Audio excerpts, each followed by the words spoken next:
Hi అండి, అందరికీ నమస్తే. Welcome back to our channel అమ్మ అభిరుచి. ఇవాళ రెసిపీ వచ్చేసి చేపల పులుసు అండి.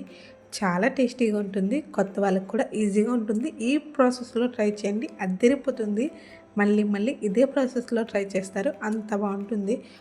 ప్రాసెస్ అయితే చాలా ఈజీ అండి. ప్రాసెస్లోకి అయితే వెళ్ళిపోతుంది. ఇందులో కొంచెం గరం మసాలా అయితే ప్రిపేర్ చేసుకోవచ్చండి.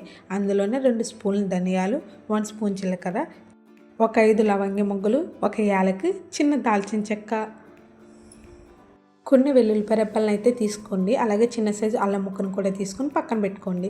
ఇందులోకి చిన్న సైజువి 3 ఉల్లిపాయలను అయితే తీసుకోండి. ఉల్లిపాయలు ఎప్పుడు ఎక్కువ క్వాంటిటీ తీసుకోకండి. చేపల పులుసులోకి ఎంత తక్కువ వేస్తే పులుసు అంత బాగుంటుంది. అలాగే 2 పెద్ద టమాటాలను చిన్న చిన్న ముక్కలుగా కట్ చేసుకోండి. పచ్చిమిర్చిని ఎక్కువగా వేసుకోండి. అలాగే కొంచెం కొత్తిమీరని కూడా తీసుకోండి. చేపల్ని శుభ్రంగా కడిగేసుకొని పక్కన పెట్టుకోండి. నీచు వాసన లేకుండా కొంచెం కల్లుప్పును వేసి కడుక్కుంటే చేపలు అనేది నీచు వాసన ఉండదు. మనం తీసుకున్న గరం మసాలా సామాను అలాగే ఉల్లిపాయలని వేసేసి కొంచెం కచ్చా పచ్చగా మిక్సీ పట్టుకోండి. బాగా మెత్తగా అయితే మిక్సీ పట్టుకోకండి.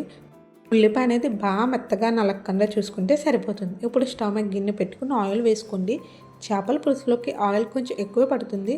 ఆయిల్ వేడెక్కాక మిక్సీ పట్టిన మసాలా పేస్టు అలాగే పచ్చిమిర్చిని కూడా వేసుకోండి. చేపల పులుసులో పచ్చిమిర్చి టేస్ట్ అయితే అద్దిరిపోతుంది. ఖచ్చితంగా పచ్చిమిర్చిని అయితే ఎక్కువ వేసుకోండి. మసాలా అనేది బాగా వేగాలండి. అలానే హై ఫ్లేమ్లో పెట్టుకోకండి. లో ఫ్లేమ్లో పెట్టుకొని పచ్చివాసన పోయేంత వరకు వేగితే సరిపోతుంది. అలా వేగాక చిన్న చిన్న ముక్కలుగా కట్ చేసుకున్న టమాటా ముక్కలను కూడా వేసుకోండి. టమాటాలు మూత పెట్టుకుని బాగా మెత్తగా అయ్యేంత వరకు మగ్గించుకోవాలండి. దీంట్లోకి ముందుగానే చింతపండుని అయితే నానబెట్టుకోవాలండి. 100 గ్రాములు అయితే ఉంటుంది. మనం గుప్పుడంత చింతపండు నానబెట్టుకుంటే సరిపోతుందండి. టమాటాలు కూడా మగ్గాక ఇందులోనే రుచికి తగ్గట్టు సాల్ట్ వేసుకోండి. అలాగే కారాన్ని కూడా వేసుకోండి. చేపల పులుసులో కొంచెం కారం ఎక్కువ వేసుకోండి, చాలా బాగుంటుంది. 3 స్పూన్ల కారాన్ని అయితే వేసుకోవాలి. కారం కూడా వేసేసి మొత్తం కలిసేంత వరకు కలిపేసుకోవాలి. అలాగే 1/2 స్పూన్ పసుపును కూడా వేసుకోండి.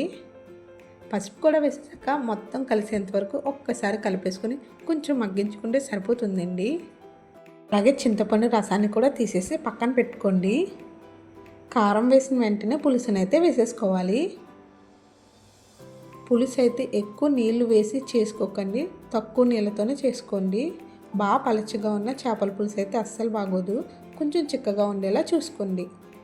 పులుసు మొత్తం వేసేసాక ఒక్కసారి కలిపేసుకోండి.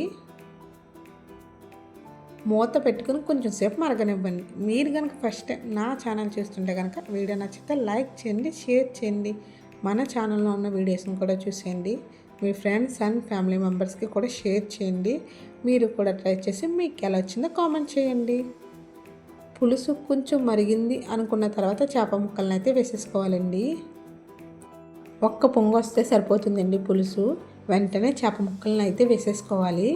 వేసేసి చేప ముక్కలకి పట్టేంత వరకు ఒక్కసారి గిన్నెనైతే మిదుపుకోండి. కావాలి అంటే ఇప్పుడు మాత్రమే గరిటెనైతే పెట్టుకోవాలండి. గరిటె సాయంతో ఒక్కసారి మొత్తం పులుసు అంతా కలిపేసుకోండి. లేదు అంటే గిన్నెను మిదుపుకుంటే సరిపోతుంది. చేపల పులుసులో గరిటెని అయితే అస్సలు పెట్టకూడదండి. స్టార్టింగ్లో పెడితే సరిపోతుంది. తర్వాత గిన్నెనైతే మెదుపుకోండి. గరిటె పెట్టడం వల్ల చేప ముక్కలు అనేది విడిపోతాయి. కాబట్టి చూసుకుని గరిటెని అయితే పెట్టుకోవాలండి. మూత పెట్టుకొని కొంచెం మరగనివ్వండి.